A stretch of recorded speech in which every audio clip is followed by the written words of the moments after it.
Every time the girl scored 100, her mom snatched the scholarship money. The more her mom took, the happier the girl got, because deep down she hoped one day her mom would get better and laugh with her like before. But reality was brutal. Her parents were trapped in addiction. The house was filthier than a junkyard. When the staff found out, they dragged her mom away. The girl ran after her, crying. Seeing her mom shaking hands, she knew her mom was still fighting inside. The next day, the staff came again. They tried to send her to a shelter. She begged them to let her stay, even if the house was falling apart. But her dad packed her bags. His final act of love. He wanted her out of the swamp, into a better future. But the shelter was pure hell. Her first meal burned her mouth. Someone slipped acid into a bottle. The bathroom shook with terrifying screams. That's when she realized this was no safe place. It was hell on earth. To survive, to see her mom again, she took on all the dirty, heavy work she endured for 6 long years, until she finally walked out. But what waited was her mom's coffin. She broke down on top, crying her heart out. Memories of better days flooding back. Then she sat up again, like she'd grown years older in a second. She refused to let fate crush her. She would write her own story, and the only way out was through studying. To get into high school, she camped outside the principal's office.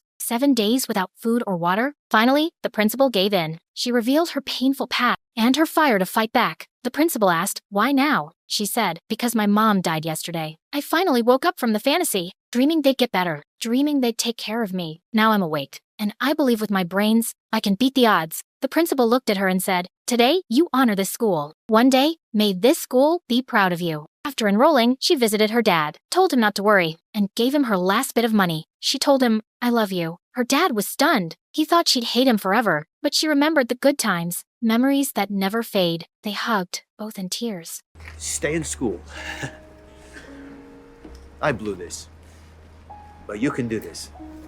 Even though his life was a wreck, he never wanted her destroyed by it. She watched him leave, tears streaming down. Back at school, she went all out, studying on the subway, studying in the kitchen after work, always the last one to leave campus. Her grades skyrocketed. She beat fate at its own game. She became top of her school and made it to Harvard. The principal showed her the campus. The sunlight washed away her shadows. Her life flipped to a new page, but she stayed calm, knowing fate never lets go that easy. To pay for the huge tuition, she begged for sponsors everywhere. Finally, in Time magazine, she found a 60000 grant, but over 100,000 applied every year. She wrote day and night non-stop, pouring in every fancy word she knew. But the day before submission, she tore it all down and wrote her raw past and her real hopes for the future. That honesty won her the interview. Facing a dozen tough interviewers, she stayed cool and sharp. Her calm, her confidence, her grit shocked everyone in the room. No one could believe, from the deepest pit of fate, rose such a positive girl. No complaints, no bitterness, only faith in the future and hunger for love. In the end, she won the scholarship,